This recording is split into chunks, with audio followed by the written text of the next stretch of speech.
Sa mga kaibigan mo bago ako maging alamat sa pagsusulat ng miyembro sa slide. Sa chat, pakinaasa naman po ay nang masanay kung nasa naluwi alersan. Hindi lahat, hindi ko pinakarap pa sumikat at umangat. Nais ko lang ipagtanggol ang aking nararamdaman. Lalo lang bilang desperation na nakikipagdaman. Para lang mapatunayan ang kanyang katapangan. Yan din ang ginawa ko sa aking pangangalaban. Kaso tanging sa data ko ay isang papel. Hindi ko na kailangan pang gumamit pa ng balik. Ang letra ko'y nakakasugat at matalit. Lumabasag na patinig kahit hindi malalim. Sana hindi nyo malimutan ang isa katulad ko na nakikipagbibaga sa hilig bika ko. Ito ay kuslang sa mga kaibigan ko at nakikinig sa mga alipin ko. Ito ang ingat ko, ito ang pwede na buhay ko. Nais ko malaman nyo. Awit nyo ha? Bago magsimula mo na ako bilang breakdancer. Tapos nangarap ako na maging sikat na rapper. Hanggang sa nakilala ko sinastilak sa TNT.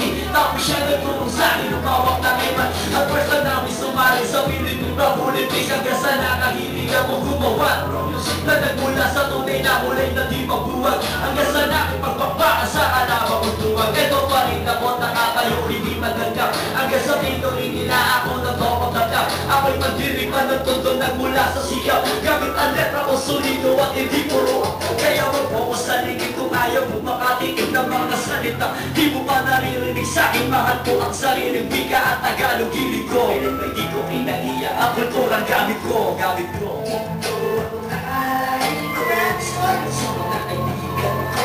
Wala pa kayo mga kamay? Okay, parang para. Next year. Ito ang kwento na buhay ko. Nais ko malaman nyo. Eto na. Kanta ko sa idol ko. Check! Medyo malungkot yung mga tugtugan natin ngayon. Huy! Lumait na to.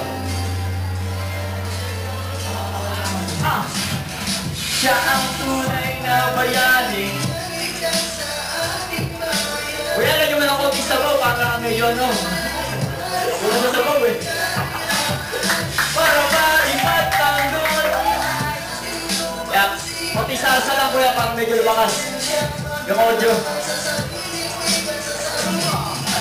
Pagkabata nakitaan ng dudong bayani. Siya'y Pilipinong nakata at mapagmahal sa lahi buhay. Kanyang inalay para sa ating bayan. Lahat sinakripisyo para sa ating kalayaan. Tangi siya ang bayaning may tanggol at lumaban sa mga kasila at mapang-aligtayuan. Sariling iba, pilit inaangis sa atin ng mga banyaga ng ambujin.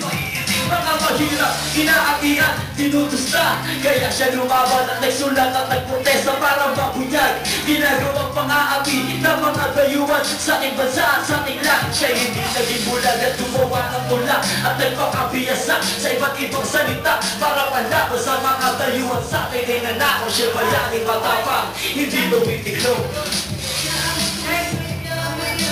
Nagligtas sa ating bayan.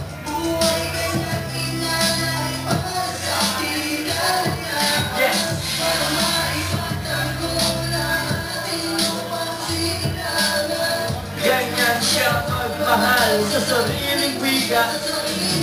Kahit na sa ibang lugar, tuloy pa rin ang kanyang laban na sinimulan.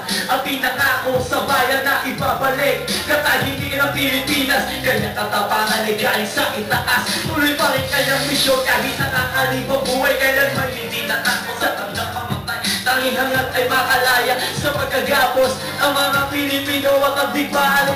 Siya'y lumabas, tanging sa datay, pluma at papel. Ito ang tunay na bayani ng walang kalipit. Kapalit ng kanyang buhay, paglaya ng Pinas. Siya'y bayaning matapang, ginagawak ng arpas. Nakitula at mga liyam, kanyang kalaban. Kaya ito kinatunayan pagbalik sa sarili. Nilang katibang na siya'y makatama-tama. Hanggang lumaban para sa lupang sinilangan. Bayani, alam mo yung lyrics ko. Buhay kanyang ina. Para maipagta sigaw ng mundo. Jubilant. Sa kay Ate Angie, sa delegado mo.